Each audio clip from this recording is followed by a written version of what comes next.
Bonjour, je m'appelle Martine Chouinard, agente à la vie de quartier au PRAC. Aujourd'hui, je vais vous parler des différents types de potagers.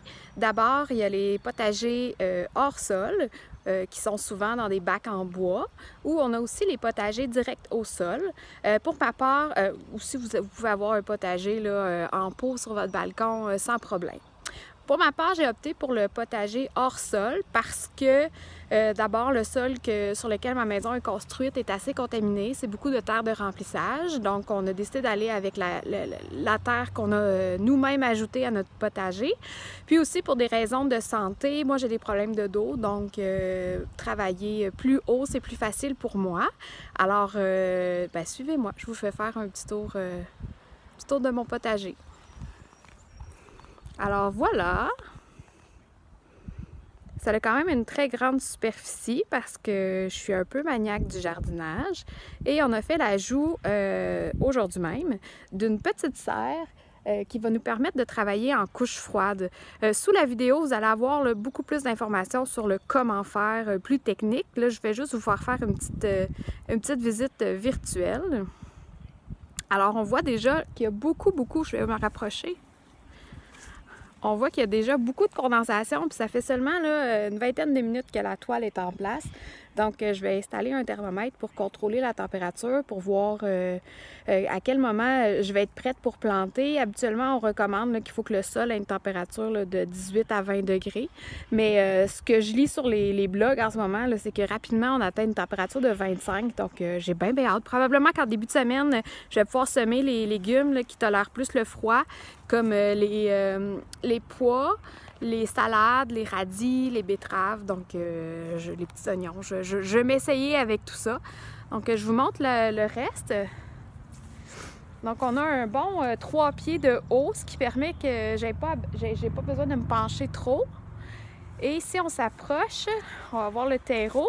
Ça, c'est un terreau qu'on a mis l'an dernier.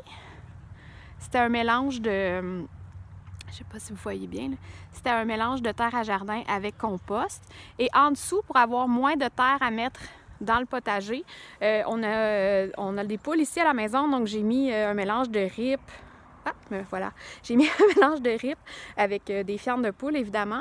Puis mon compost qui n'avait pas tout bien décomposé, je l'ai mis dedans, plus aussi, je ne sais pas si vous pouvez voir, mais derrière chez moi, il y a un boisé.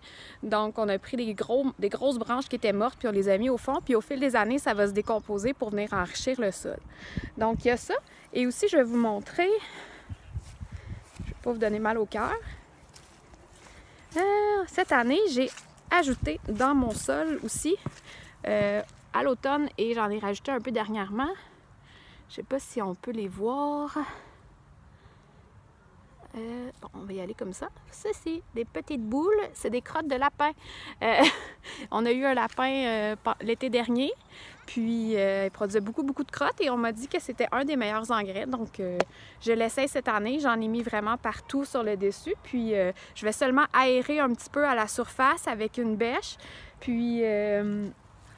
ce sera suffisant parce qu'il ne faut pas aller creuser là, puis retourner la terre en profondeur parce que ça va aller tuer les micro-organismes là, qui sont bien implantés dans votre sol puis qui sont bons là, pour nos végétaux. Vous pouvez voir aussi, j'ai une petite clôture ici pour faire grimper les végétaux grimpants comme les concombres ou les pois ou les haricots. Puis au centre, vous pouvez voir, ici, j'ai fait un petit carré pour les fines herbes, les laitues.